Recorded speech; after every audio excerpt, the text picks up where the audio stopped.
makes the most sense in the context of, I mean, if you want, I can give you an intro to the systems and use that to kind of show the viewers like how the game works. Sure.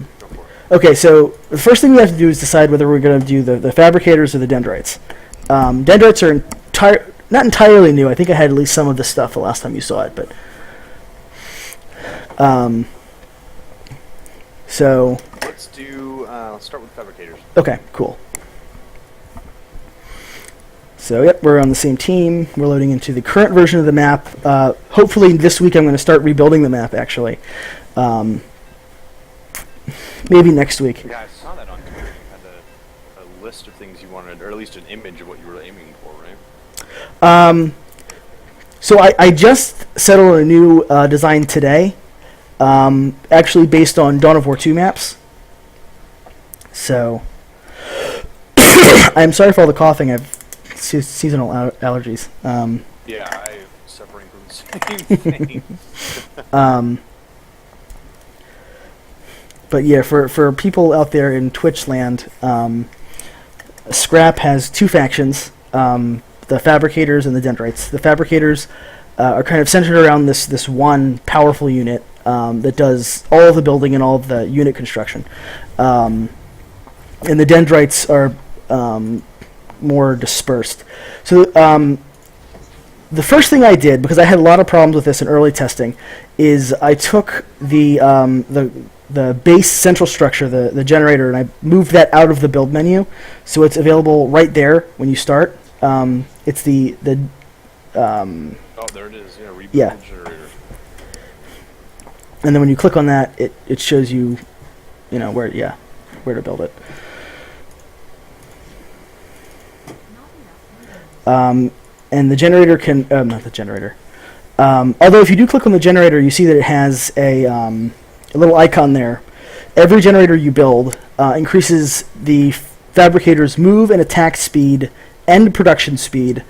Basically everything it does by 5%, and it stacks up to 5 times. Okay. So having more generators is better than not. Yeah, so the more you have, the better your Fabricator itself is. Now, it looks like my scrappers here are automatically on their way to pick up scrap right from the beginning. Yes. I know that's different than it was before. Yeah, I thought that was friendlier, because players don't necessarily know what to do, and I'm trying to give them some cues. As a reminder, relays are basically overlords. They have a weak attack now, but they're pretty much the same thing that they were. They also have two different buffs. Their default buff is called Response Protocols.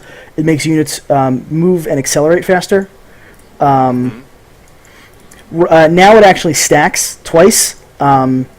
Each stack is less impressive, but overall it's slightly better than it was before. And the other buff is you swap out to is Defensive Protocol, which makes units take less incoming damage. Okay. So these are combat units, but losing them actually is really bad for the Fabricator, because they also are your farm building and your harvester unit. So combat for the Fabricator is kind of a risky affair because you're committing economy to your fight. Right. So when you're playing the Fabricator, how is it you usually want to start out? Is it all about getting as much resources and scrappers as possible? Yeah. So in the earliest part of the game, the only thing you can build are scrappers and relays. So it's entirely viable to go that route in the beginning for an economy boost. Typically, what I do is I build the engineering module first, because that lets you get your primary economic utility unit. The other way you can go is you can build the survival module, which allows the Fabricator to be more of an offensive unit. It increases its offensive capabilities kind of dramatically. So that's kind of your, if you're going eco, it makes more sense to build the engineering module, and then if you're going, if you're being aggressive, it makes more sense to build the survival module. So once you have the engineering module, that unlocks in the Fabricator's build menu the recycler. That is a resource drop-off, like the Fabricator itself, and it can build generators, so it can take territory for you. So it really frees up the Fabricator to kind of move around and do whatever it needs to do. It also has some combat potential. Once you build the survival module, you can get... it can drop landmines. Excuse me. And the landmines are a pretty potent offensive or defensive tool. If you're trying to run away, you can drop them because they slow down your opponent temporarily. Okay. As the Fabricators, I tend to... you get these structures called observation modules. They have a huge vision radius, and they detect stealth near them, but they can also be upgraded into various turrets. So I tend to kind of dot the map with them as an early warning system. Sure. But the Fabricators are all kind of about making these positional choices. Your Recycler is best right next to your Scrappers, but he's got to go out to, build observation modules and generators when he's to be most useful.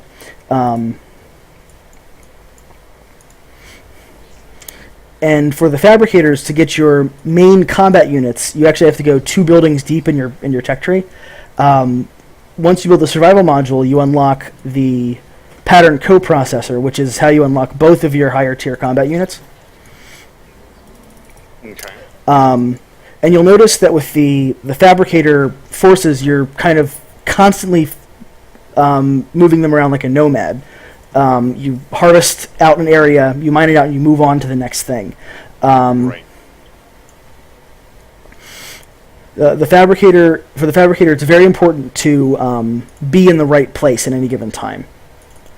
Both with the Fabricator itself and with the Recycler. So once the Fabricator builds the pattern coprocessor, he can produce 2 units at once, which really kind of, for the Fabricator, your tech tree is all about opening up your options. Every tech tree is, but the Fabricator just... it feels very limited until you open up its tech tree. Right. And one of the game's core mechanics is stealing bases from the other player. So if I come up and kill your generator and build one of my own, I take control of any building attached to it. That makes sense. And then I can sell them, or I can just destroy them and build my own buildings. So the game is kind of about roving around the map, capturing base locations, building generators, harvesting resources, and kind of trying to figure out where your opponent is and isn't. Right now, we're not being competitive, so the resources feel pretty generous, but we're not rushing to kill each other. So we're kind of taking our time, and it's something I'm balancing out. You harvest resources really quickly in this game.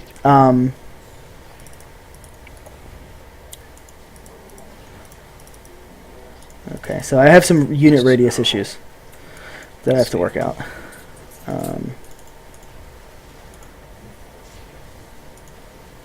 So that's the other question that I have right now is how do I increase my supply? Oh, yes, I'm sorry. I did mention that before, but I probably in passing. So the relay is basically like an overlord. They're a farm. Yeah, you build them, the more of them... you have the higher your supply cap. That makes sense. Yeah, that's been kind of an issue. Communicating that effectively has kind of been a bit of an issue, unfortunately. Well, it might just help just to have it in the tooltip. I didn't see anywhere in the tooltip, at least on the build menu, where it said to increase supply. Oh, mobile supply unit. I can see that. All right. Maybe I just wasn't paying enough attention. That's also fair.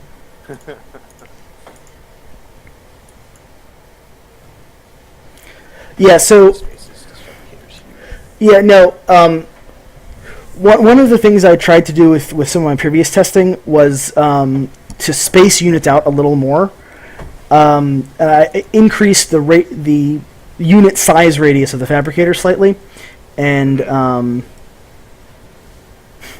it looks like I've gone a little overboard with that for the Fabricator. Also, StarCraft has unit push sizes, and it seemed to have definitely or push weights. The units have like an effective weight that they can use to push other units around. Right. I seem to have gotten that wrong a little bit. So it determines who moves who. Yeah.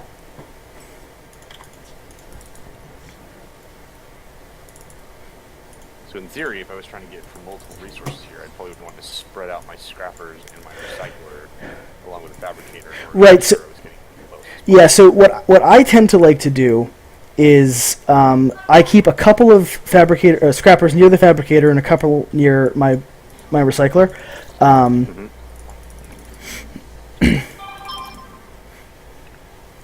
So you do mention my recycler. Do you usually intend to have just one, or do you have multiple? you can build as many as you want. I tend to have no more than one or two at a time because they're not a combat unit and they cost a lot of population. So you really have to be careful about how many of them you build.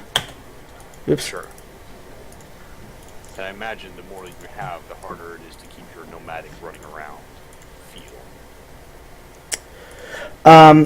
Well, they're actually, because it takes two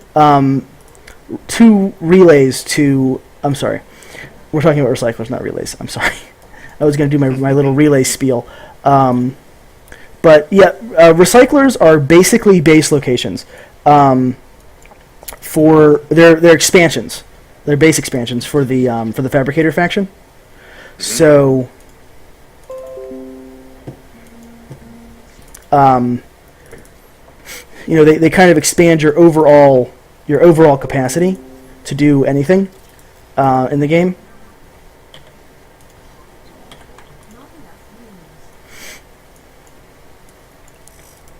Right there.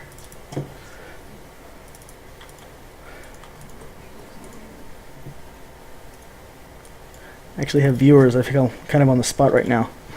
All my bugs and all the warts in my game. Look at everything I've broken. It's half working. Look at all this stuff that's half working.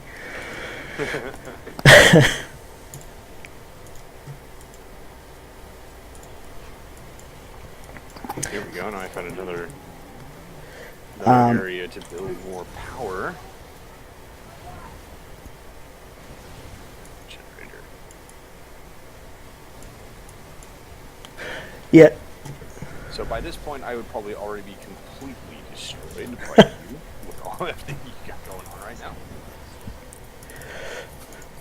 That's actually something I am watching. What I've heard a lot in terms of feedback is that it feels like resources make a really huge difference in a match, and that's actually not really what I want. I'm hoping to ultimately end up with a more tactical game.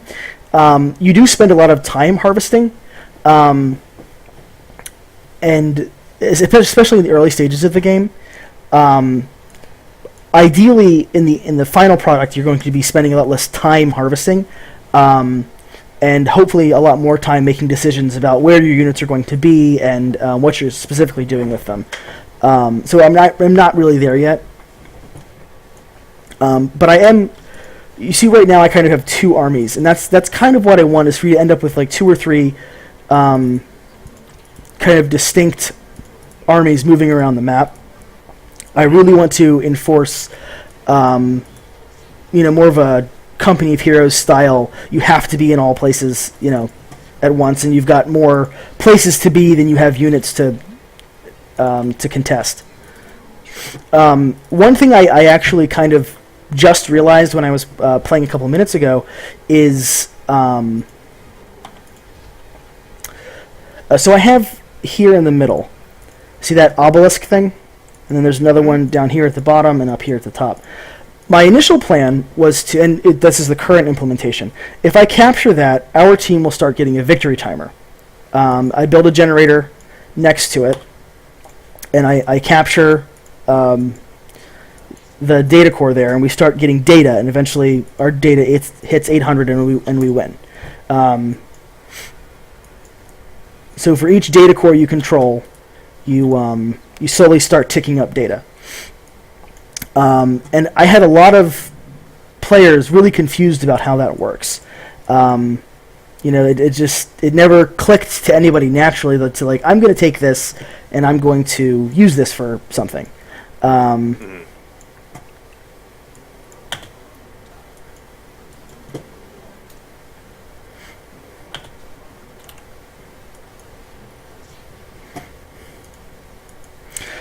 So what I'm actually going to do now, in the final version of the game, is each generator you build is going to have a slow tick of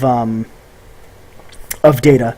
So that the whole data core thing is not going to be a thing anymore. It's every generator you build generates its own data. So the more bases you have, the faster you gain data. And that'll really incentivize players to keep moving around the map.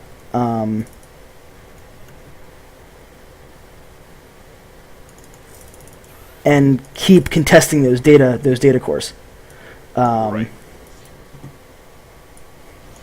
So you are fighting effective. Oh, you're in trouble. Those network hijackers completely disable their attack target. Oh no, you beat him.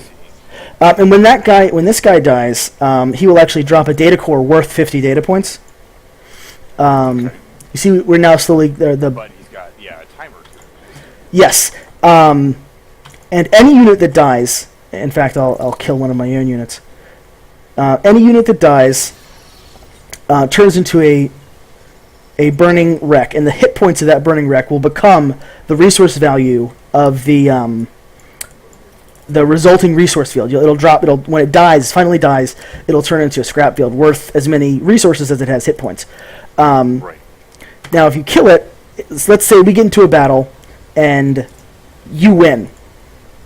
And you get all of my scrap from all the units that died. Right. Well, I can sneak back and I can decrease the value of the resources you're going to get, or, like I'm doing now, actually kill it, and then you get nothing. Okay. You see, it actually gains substantial armor, so it takes a little bit of work, but you can actually kill it. And if something just gets hurt... Oh, too much.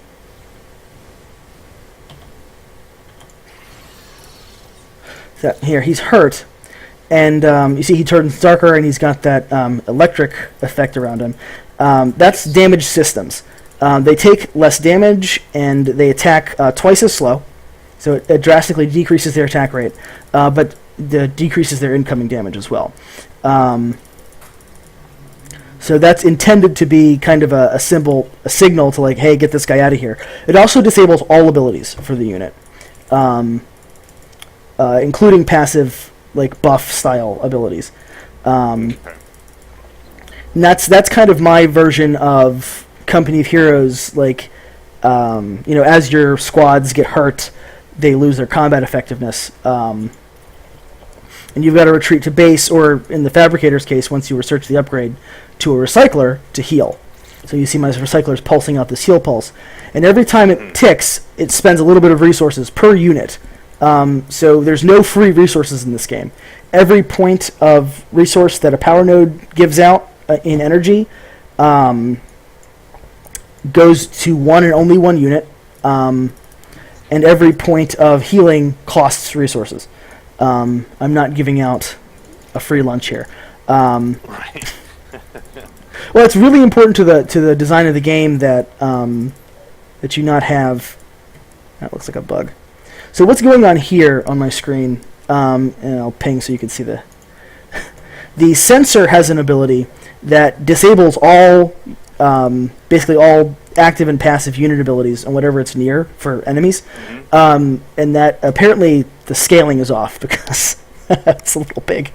Also, it shouldn't be affecting that because it can't do anything to it. So yeah, it's interesting to shut down that building. I wonder what it did.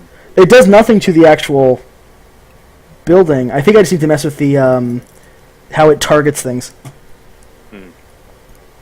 Do you want to take a look at the dendrites? We've pretty much done everything I think Yeah. that you can with the fabricators at this point.